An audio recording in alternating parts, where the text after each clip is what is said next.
ডোমকলের লক্ষ্মীর ভান্ডারের টাকা আত্মসাতের অভিযোগে চাঞ্চল্য ছড়ালো। একসাথে 3 জনের নামে অভিযোগ উঠল।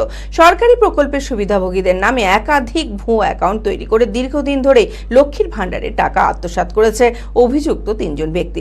বিষয়টি সামনে আসতেই ব্যাপক চাঞ্চল্যের সৃষ্টি হয়। ডোমকল থানার পুলিশ 3 জনকে গ্রেপ্তার করে। ধৃতদের 10 দিনের পুলিশি হেফাজতের আবেদন জানিয়ে বহরমপুর জেলা আদালতে তোলা হয়।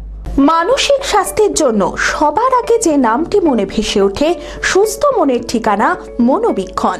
যোগাযোগ নাম্বার 7477799516। ভাইয়া, নাম কি আপনার?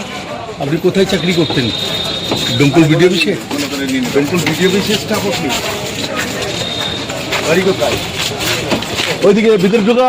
এবার ডোমকল ব্লকের বিডিও অফিসকে ঘিরে উঠল বড়সড় দুর্নীতির অভিযোগ। পুলিশ সূত্রে জানা গিয়েছে 2021 সাল থেকে ডোমকল ব্লক বিডিও অফিসে ডাটা এন্ট্রি অপারেটর হিসেবে কর্মরত ছিলেন সাজেন শেখ।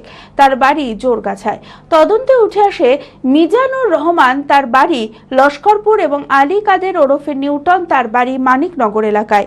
এই 3 জন মিলে একটি চক্র চালাতো। অভিযোগ, সরকারি প্রকল্পের সুবিধাভোগীদের নামে একাধিক ভুয়ো অ্যাকাউন্ট তৈরি করে দীর্ঘদিন ধরে লক্ষ্মীর ভান্ডারের টাকা আত্মসাৎ করেছেন এই 3 জন। বিষয়টি সামনে আসতেই ব্যাপক চাঞ্চল্যের সৃষ্টি হয়।